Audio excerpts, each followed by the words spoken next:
नमस्कार दोस्तों स्वागत है आप सबका अपना YouTube channel PC target batch pi classes target batch में आप सबका स्वागत है। आज का जो क्लास होने वाली है, आज का क्लास है साइंस थ्योरी ऑब्जेक्टिव। साइंस से रिलेटेड थ्योरी ऑब्जेक्टिव से जो प्रश्न बनते हैं उनसे रिलेटेड आज हम लोग क्लास करने वाले हैं, वो जो कि होगी one linear question and answer.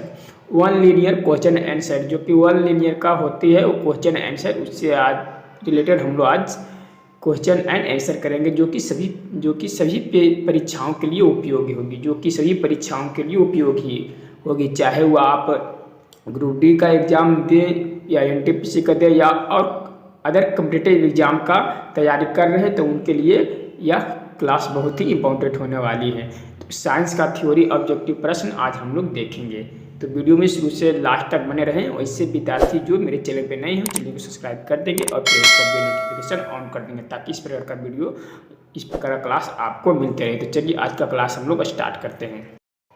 Class start करने से पहले आपको बता दें कि आज का जो क्वेश्चन अराइज किया गया है, आज का जो थ्योरी ऑब्जेक्टिव जो है वन लीनियर क्वेश्चन आंसर जो अराइज किया गया वह फिजिक्स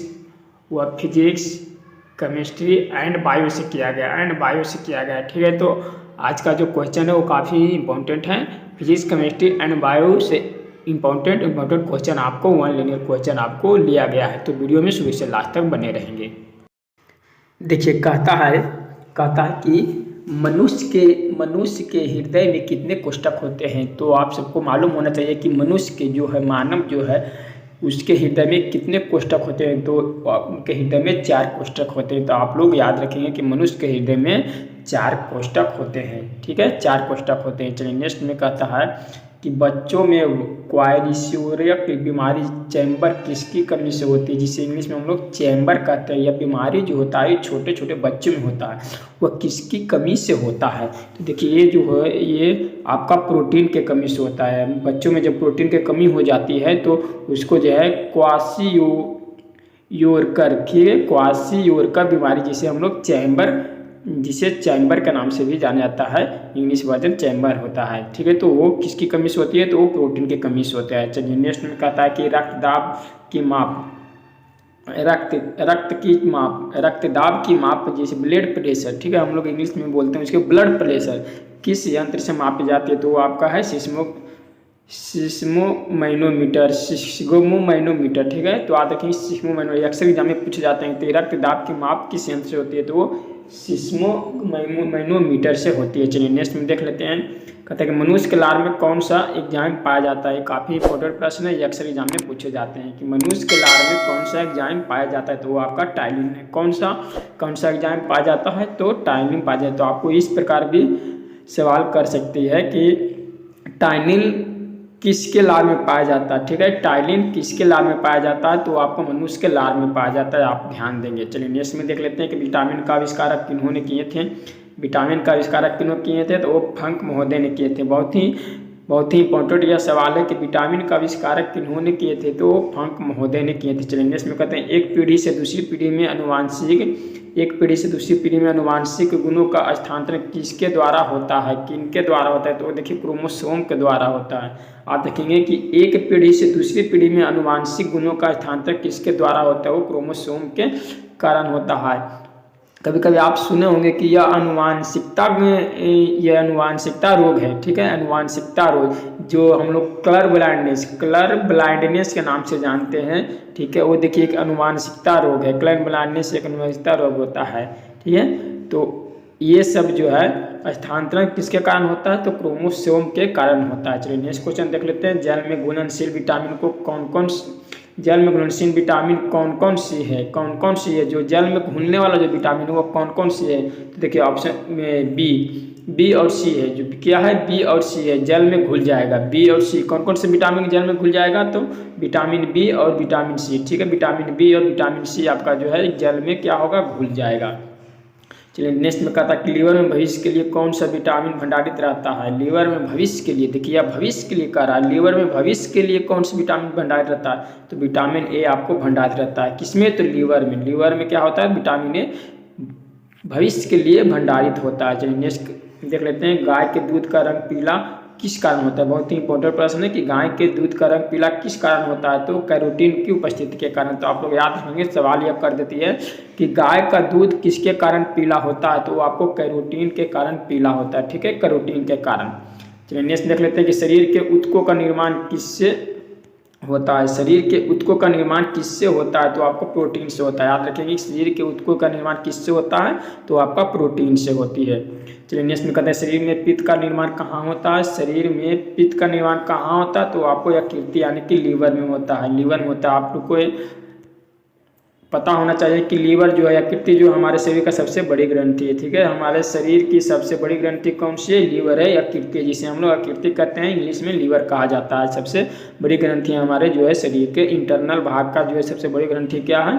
अंदरूनी भाग का, वो यकृत होता है। चलिए इसमें कोशिका का शक्ति केंद्र, कोशिका का शक्ति केंद्र, पावर हाउस किसे कहा जाता है? तो आपको माइटोकॉन्ड्रिया को कहा जाता है, ठीक है, माइटोकॉन्ड्रिया को। कोशिका के शक्ति या पावर हाउस किसे कहा जाता है? माइटोकॉन्ड्रिया को कहा जाता है। याद रखेंगे आप लोग कि माइटोकॉन्ड्रिया को क्या कहा जाता है? कोशिका शक्ति का पावर हाउस, कोशिका शक्ति का केंद्र, कोशिका शक्ति का केंद्र यानी कि पावर हाउस। पावर हाउस किसे कहते हैं? तो माइटोकॉन्ड्रिया को कहते हैं। चलिए नेक्स्ट में देख लेते हैं मानव शरीर में गुणसूत्रों, मानव शरीर में गुणसूत्रों की संख्या कितनी होती है? क्रोमोसोम, देखिए क्रोमोसोम की संख्या कितनी होती है? 46 होती है, 46 होती है। और जोड़ी में बोली तो 23 होती है मनुष्य में, ठीक है। मनुष्य में कितनी जोड़ी होती है? तो 23 जोड़ी होती है। 23 दुनिया आपका 46 जोड़ी बोलेगा तो 23 जोड़ी, और टोटल संख्या बोलेगा तो 46 आपका हो जाएगी, ठीक है, मानव शरीर में गुणसूत्रों की संख्या। चलिए नेक्स्ट में देख लेते हैं, कहता है कि संतान लिंग निर्धारण किसके गुणसूत्र के उत्तरदायी होता है? संतान के लिंग निर्धारण के लिए किनका गुणसूत्र उत्तरदायी होता है? वो आपको पुरुष का, मेल का, ठीक है, मेल का गुणसूत्र उत्तरदायी होता है। संतान लिंग निर्धारण के लिए वह मेल है या फीमेल है, ठीक है, बॉय है या गर्ल है, बॉय है या गर्ल है। लिंग निर्धारण वो मेल के क्रोमोसोम गुणसूत्र के ऊपर उत्तरदायी होता है, गुणसूत्र के ऊपर निर्भर करता है कि वो क्या होता है। चलिए नेक्स्ट में देख लेते हैं, अंतरिक्ष यान के केबिन में कौन सा पादप उगाकर अंतरिक्ष यात्री क्या कह रहा है कि अंतरिक्ष यान के केबिन में कौन सा पादप उगाकर अंतरिक्ष यात्री प्रोटीन युक्त भोजन, जल और ऑक्सीजन प्राप्त कर सकते हैं? देखिए बहुत ही इंपॉर्टेंट प्रश्न है कि अंतरिक्ष यान जो ऊपर में तो हवा है नहीं, ऊपर में तो वायु है नहीं, तो अंतरिक्ष यान के केबिन में कौन सा पादप उगाकर अंतरिक्ष यात्री प्रोटीन युक्त भोजन, जल और ऑक्सीजन प्राप्त कर सकता है? देखिए वो आपका क्लोरेला है, क्लोरेला शैवाल। देखिए ये काफ़ी इंपॉर्टेंट प्रश्न है कि क्लोरेला शैवाल जो है उससे आपको ऑक्सीजन प्राप्त होता है, प्रोटीन युक्त प्राप्त होता है, ठीक है। तो यही आपको पेड़ पौधे उगाकर अंतरिक्ष यात्री अपने केबिन में भोजन भी प्राप्त करते हैं और ऑक्सीजन भी प्राप्त करते हैं और जल भी प्राप्त करते हैं। ये तीनों चीज़ें प्राप्त करते हैं किसे? क्लोरेला से। नेक्स्ट में देख लेते हैं कि नारियल का कौन सा भाग, क्या कहता है कि नारियल का कौन सा भाग का उपयोग हम खाने में करते हैं? तो भ्रूणपोष याद रखेंगे कि भ्रूणपोष, नारियल का कौन सा भाग हम लोग खाने के उपयोग में करते हैं? तो भ्रूणपोष का भाग हम लोग उपयोग करते हैं।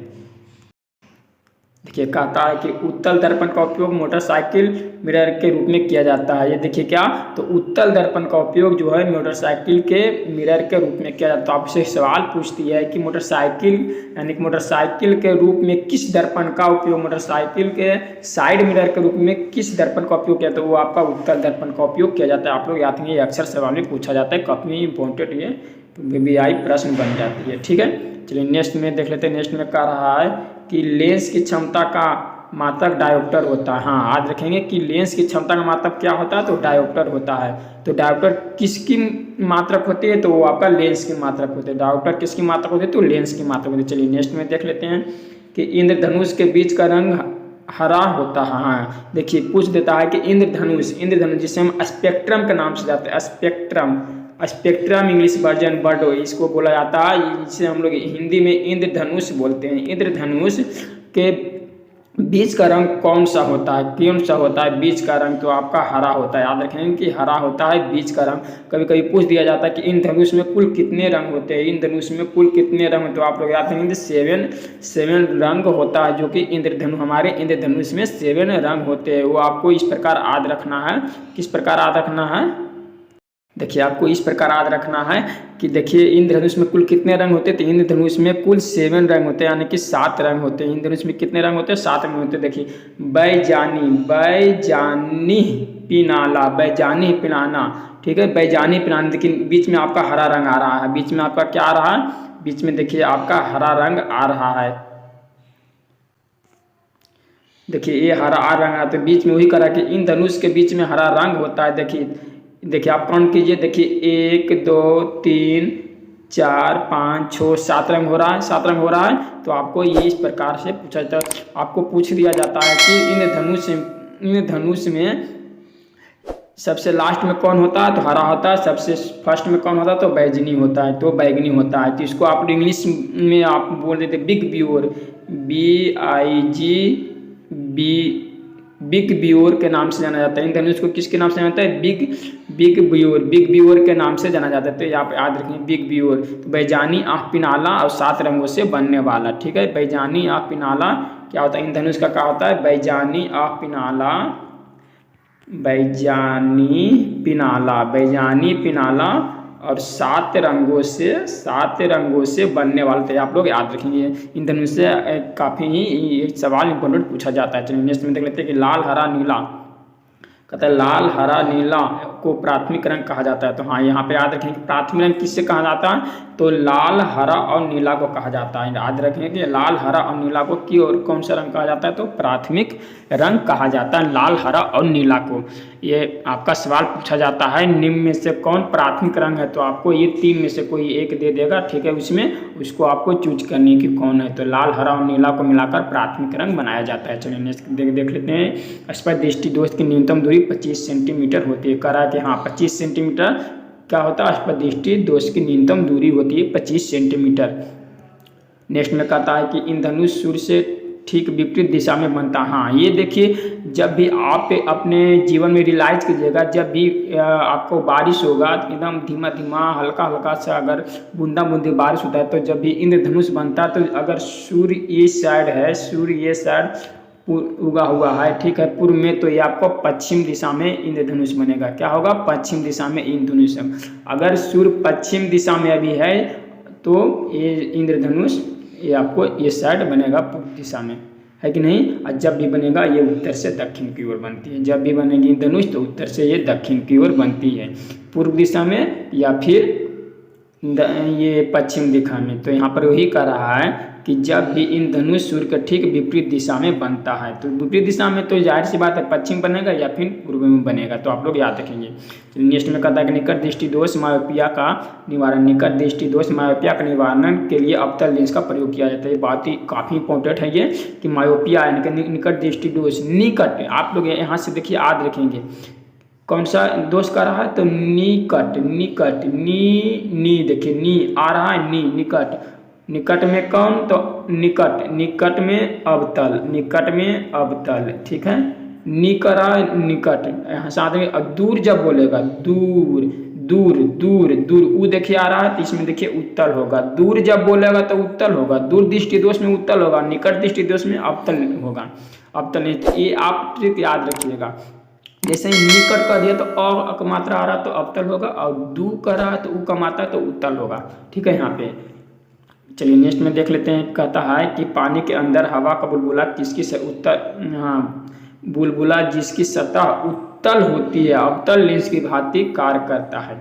ये देखिए पानी के अंदर में अगर हम ढेला वगैरह पानी मारते तो उसका जो पानी के अंदर बुलबुला जो होता है, जिसकी सतह जो होती है, जो सरफेस होता है बुलबुला का, वो उत्तल होती है लेकिन अवतल लेंस की भांति कार्य करती है, ठीक है।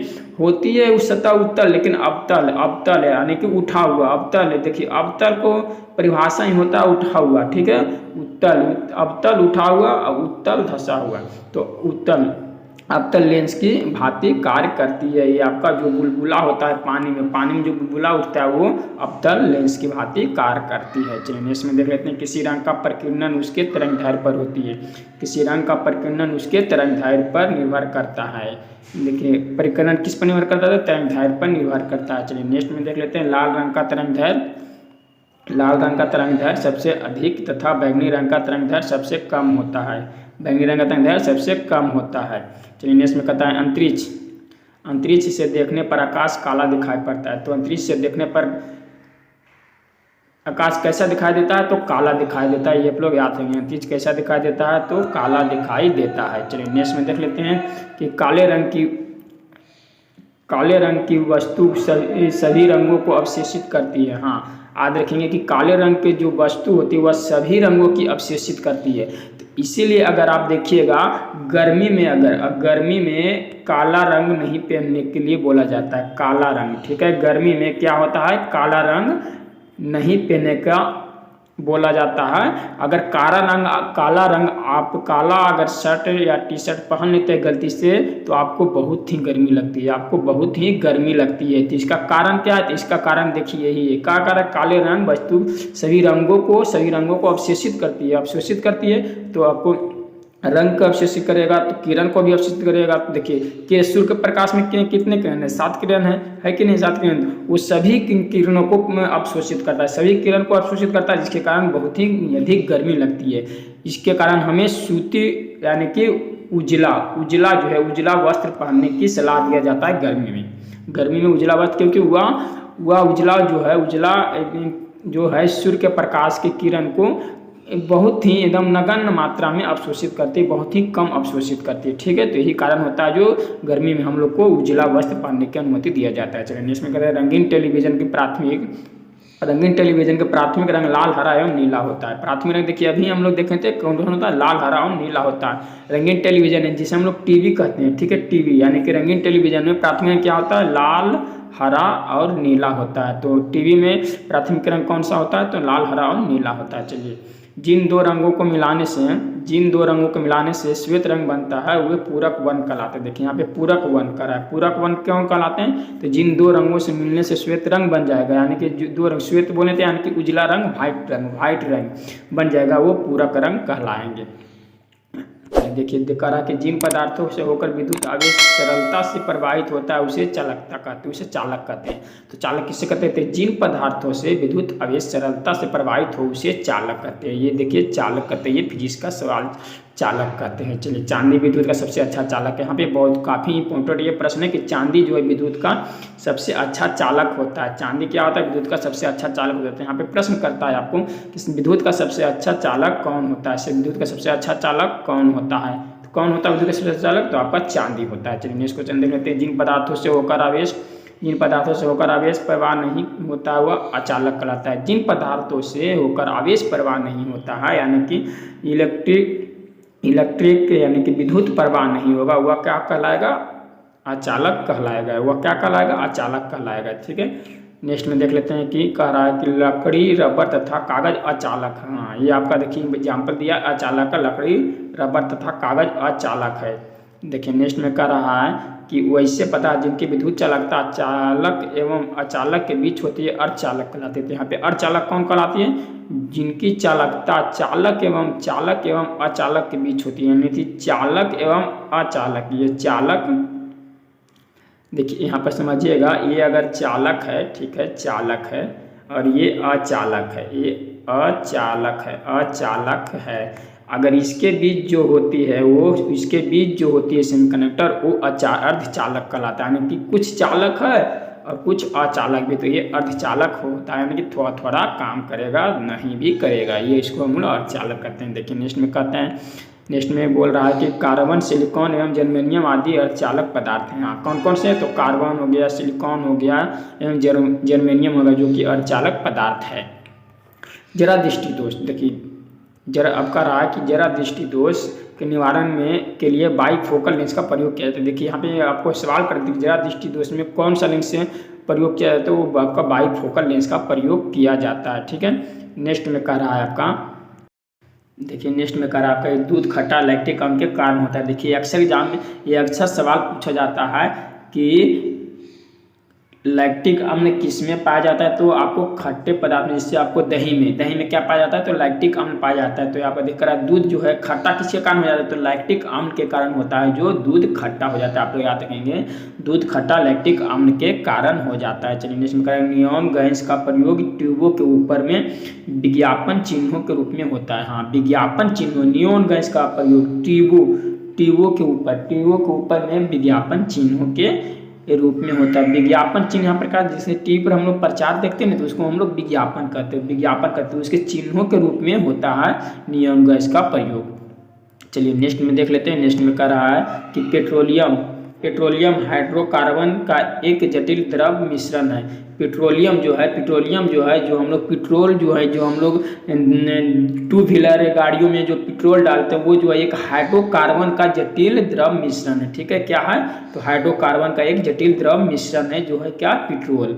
ठीक है, नेक्स्ट में कह रहा है रेयन सेलुलोज।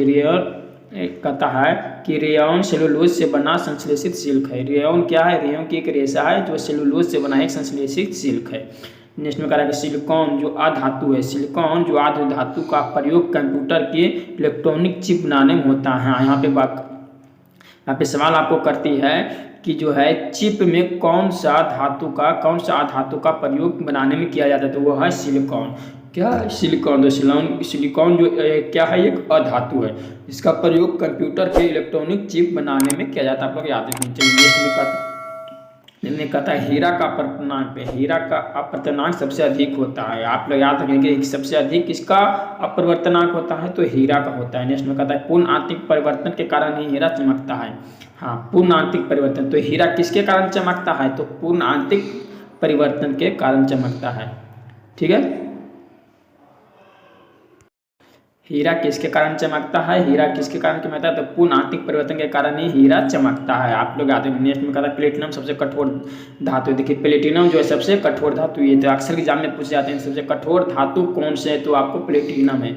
सबसे कठोर धातु कौन से है? तो आपको प्लेटिनम है। चलिए नेक्स्ट में कहता है प्लेटिनम को सफेद स्वर्ण भी कहा जाता है। हाँ, प्लेटिनम को सफेद स्वर्ण भी कहा जाता है। आप लोग याद रखेंगे प्लेटिनम को सफेद स्वर्ण भी कहा जाता है। नेक्स्ट में देख लेते हैं। कहता है कि इलेक्ट्रॉन त्याग करने की प्रक्रिया ऑक्सीकरण तथा ग्रहण करने की प्रक्रिया अपकरण कहलाता है। ये आप लोग याद रखेंगे। इलेक्ट्रॉन जब त्यागता है तो उसको हम लोग ऑक्सीकरण कहते हैं। ठीक है, और जब ग्रहण करता है उसको हम अवकरण कहते हैं। लोग याद रखेंगे कि जब इलेक्ट्रॉन त्यागता है तो उसको हम ऑक्सीकरण, और जब ग्रहण करता है तो उसको हम अवकरण कहते हैं। चलिए नेक्स्ट में देख लेते हैं। अतिवासी में हरा रंग का बेरियम के कारण होता है। आतिशबाजी यानी जो हम लोग पटाखा फोड़ते हैं, शादी विवाह के उत्सव में हम लोग पटाखा फोड़ते हैं, दीपावली पर जो हम लोग पटाखे उससे हम आतिशबाजी करते हैं। ये हरा रंग का जो होता है वो किसके कारण होता है? तो बेरियम के कारण होता है। चलिए नेक्स्ट में देख लेते हैं कि दिया सिलाई में लाल फास्फोरस लेपित होता है। दिया सिलाई में लाल फास्फोरस लेपित होता है। चलिए नेक्स्ट देख लेते हैं। कहता है कि रेडॉन वायुमंडल में नहीं पाए जाने वाली अकेले गैस है। रेडॉन जो है वायुमंडल में नहीं पाया जाता है, वह एक अकेले गैस है। रेडॉन गैसीय तत्वों में सबसे भारी है। याद रखें कि रेडॉन जो है गैसीय तत्वों में सबसे भारी है। ठीक है, रेडॉन गैसीय तत्वों में सबसे भारी है। इसमें कहता है कि दलहनी पौधों की जड़ों में राइजोबियम नामक जीवाणु पाया जाता है। राइजोबियम नामक क्या होता है? जीवाणु पाया जाता है दलहनी पौधों के जड़ों में। दलहनी पौधों बोले तो जैसे में देखिए मसूर हो गया। ठीक है, मसूर हो गया, चना का पौधा हो गया, सबके जड़ों में क्या होता है? राइजोबियम नामक जीवाणु पाया जाता है। नेक्स्ट में देख लेते हैं कि फोटोग्राफी में सिल्वर ब्रोमाइड का प्रयोग होता है। क्या कह रहा है कि फोटोग्राफी में सिल्वर ब्रोमाइड का प्रयोग होता है। आप लोग याद रखेंगे कि फोटोग्राफी जो होता है, जो हम लोग फोटो क्लिक करते हैं ना, फोटो क्लिक कैमरा से करते हैं, उसमें किसका प्रयोग होता है? तो सिल्वर ब्रोमाइड का प्रयोग होता है, जिस पर फोटो का फिगर छप जाता है, फोटो का फिगर आ जाता है, तो इसमें क्या होता है? सिल्वर ब्रोमाइड होता है। चलिए नेक्स्ट में देखते हैं। गुब्बारों को भरने में हीलियम गैस का प्रयोग होता है। हाँ, यहाँ पे देखिए गुब्बारों को भरने में कौन सा हीलियम गैस का प्रयोग होता है? अब गोताखोर जो कभी कभी देखिएगा पानी वगैरह में गोताखोर जो होता है, कोई आदमी डूब जाता है तो उसमें गोताखोर जो ऑक्सीजन लगा कर जाते हैं वो उसमें हीलियम गैस भरा होता है। ठीक है, हीलियम गैस भरा होता है। तो आप लोग याद रखेंगे गोताखोर किस गैस का उपयोग करता है? पानी के अंदर जाने के लिए तो हीलियम गैस का उपयोग करता है। और हीलियम गैस का उपयोग देखिए आपका एरोप्लेन के टायरों में भी भरा जाता है। चलिए नेक्स्ट में देख लेते हैं। कहता है कि नॉन स्टिक बर्तन का ऊपरी परत टेलीफोन का बना होता है। ठीक है, नॉन स्टिक बर्तन का ऊपरी परत टेलीफोन का बना होता है। लैंप